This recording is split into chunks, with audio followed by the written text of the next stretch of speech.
هنا التمثال ده مهم جدا جدا جدا، لان هو واحد من يعتبر نماذج التماثيل بتاع الكتبه اللي بداوا من القاع ووصلوا ان هو اصبح الكاتب الملكي. فبيفتخر جدا جدا بالموضوع ده اللي هو امنحتب ابن حابو. بصوا على البيلت بتاعه كده، الحزام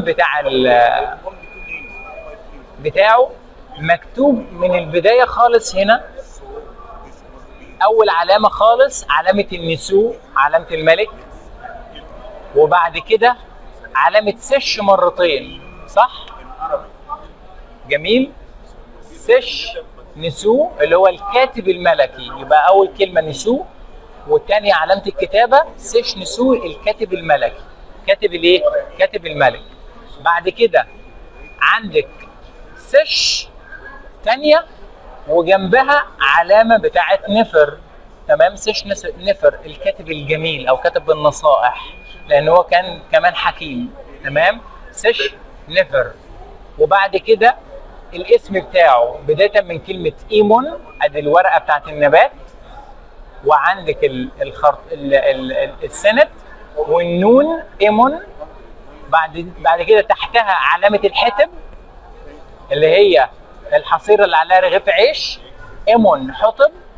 وهنا المخصص بتاعه قاعد على كرسي وماسك الصولجانات، لان هو كان من طبقه الايه؟ النبلاء، ايمون حطب. وبعد كده ماع خرو، العلامه الطوليه الاولى اللي هي الشفره بتاعت السكين، وخرو اللي من بعدها صادق الايه؟ الصوت. وبعد كده صا ابن سوره الايه؟ البطه، امون حطب ماع خرو امن حطب صادق الصوت، صا ابن حبو.